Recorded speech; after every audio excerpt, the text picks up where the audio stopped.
Oxford Bookworms, Stage 2. Robinson Crusoe by Daniel Defoe. Retold by Diane Mowat.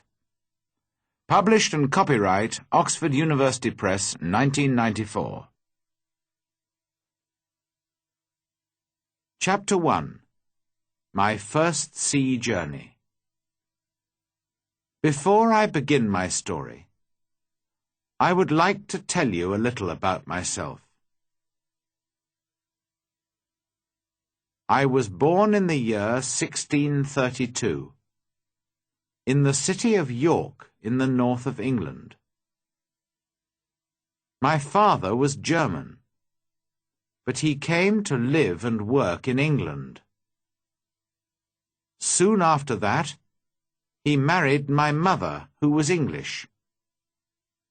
Her family name was Robinson. So when I was born, they called me Robinson after her. My father did well in his business, and I went to a good school. He wanted me to get a good job and live a quiet, comfortable life.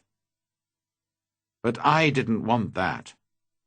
I wanted adventure and an exciting life. I want to be a sailor and go to sea, I told my mother and father. They were very unhappy about this. Please don't go, my father said. You won't be happy, you know. Sailors have a difficult and dangerous life. And because I loved him, and he was unhappy, I tried to forget about the sea. But I couldn't forget. And about a year later, I saw a friend in town. His father had a ship, and my friend said to me, "We're sailing to London tomorrow. Why don't you come with us?" And so, on September the 1st, 1651, I went to Hull, and the next day we sailed for London. But a few days later, there was a strong wind. The sea was rough and dangerous, and the ship went up and down, up and down. I was very ill and very afraid. "Oh, I don't want to die," I cried. "I want to live. If I live, I'll go home and never go to sea again." The next day, the wind dropped, and the sea was quiet and beautiful again. "Well, Bob," my friend laughed, "how do you feel now? The wind wasn't too bad." "What?" I cried. "It was a terrible storm." "Oh, that wasn't a storm," my friend answered. "Just a little wind. Forget it. Come and have a drink." After a few drinks with my friend, I felt better. I forgot about the danger and decided not to go home. I didn't want my friends and family to laugh at me. I stayed in London for some time, but I still wanted to go to sea. So, when the captain of a ship asked me to go with him to Guinea in Africa, I agreed. And so I went to sea for the second time. It was a good ship, and everything went well at first, but I was very ill again. Then, when we were near the Canary Islands, a Turkish pirate ship came after us. They were famous thieves of the sea at that time. There was a long, hard fight, but when it finished, we and the ship were prisoners. The Turkish captain and his men took us to Salih in Morocco. They wanted to sell us as slaves in the markets there. But in the end, the Turkish captain decided to keep me for himself and took me home with him. This was a sudden and terrible change in my life. I was now a slave, and this Turkish captain was my master.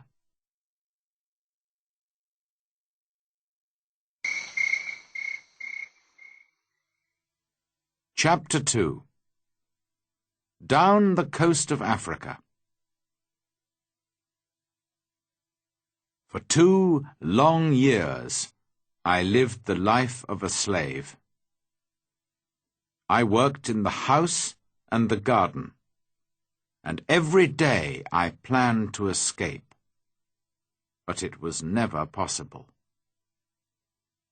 I thought about it day and night.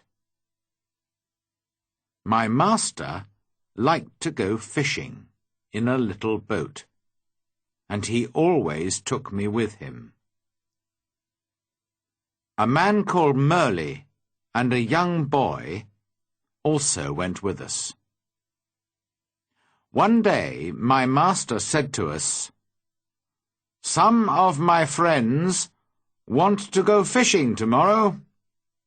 Get the boat ready."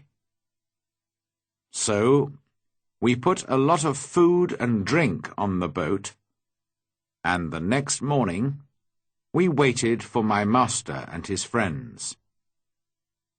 But when my master arrived, he was alone. "My friends don't want to go fishing today," he said to me. "But you go with Merle and the boy, and catch some fish for our supper tonight." "Yes, master," I answered quietly. But inside I was excited. "Perhaps now I can escape," I said to myself. My master went back to his friends, and we took the boat out to sea. For a time we fished quietly, and then I moved carefully behind Merle and knocked him into the water. "Swim!" I cried. "Swim to the shore!" My master liked to shoot seabirds, and so there were guns on the boat. Quickly, I took one of these guns. Merle was swimming after the boat, and I shouted to him, "Go back to the shore! You can swim there. It's not too far. I won't hurt you, but if you come near the boat, I'll shoot you through the head." So Merle turned and swam back to the shore as quickly as he could. Then I said to the boy, "Zuri, if you help me, I'll be a good friend to you. If you don't help me, I'll push you into the sea too." But Zuri was happy to help me. "I'll go all over the world with you," he cried. I wanted to sail to the Canary Islands, but I was afraid to go too far from the shore. It was only a small boat, and so we sailed on south for some days. We had very little water, and it was dangerous country here, with many wild animals.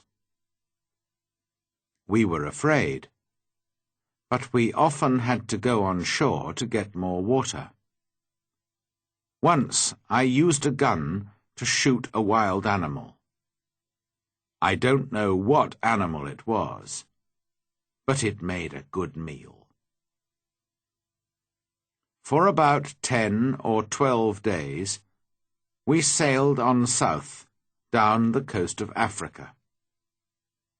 Then, one day, we saw some people on the shore. Strange, wild people, who did not look friendly. By now, we had very little food, and we really needed help.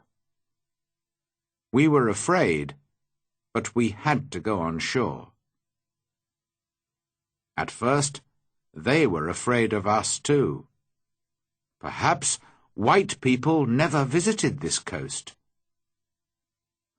We did not speak their language, of course, so we used our hands and faces to show that we were hungry. They came with food for us, but then they moved away quickly. We carried the food to our boat, and they watched us. I tried to thank them, but I had nothing to give them. Just then, 2 big wild cats came down to the shore from the mountains. I think they were leopards. The people were afraid of these wild cats, and the women cried out. Quickly, I took a gun and shot one of the animals. The second wild cat ran back up into the mountains. Guns were new to these African people, and they were afraid of the loud noise and the smoke. But they were happy about the dead wild cat. I gave them the meat of the dead animal, and they gave us more food and water. We now had a lot of food and water, and we sailed on. 11 days later, we came near the Cape Verde Islands. We could see them, but we couldn't get near because there was no wind. We waited. Suddenly, Zuri called to me, "Look, a ship!" He was right. We called and shouted and sailed our little boat as fast as we could. But the ship did not see us. Then I remembered the guns, which made a lot of smoke. A few minutes later, the ship saw us and turned. When we were on the ship, the Portuguese captain listened to my story. He was going to Brazil and agreed to help me, but he wanted nothing for his help. "No," he said, when I tried to pay him. "Perhaps one day someone will help me when I need it." But he gave me money for my boat, and for Zuri too. At first, I did not want to sell Zuri as a slave, after all our dangerous adventures together. But Zuri was happy to go to the captain. And the captain was a good man. "In 10 years' time," he said, "Zuri can go free." When we arrived in Brazil 3 weeks later, I said goodbye to the captain and Zuri, left the ship, and went to begin a new life.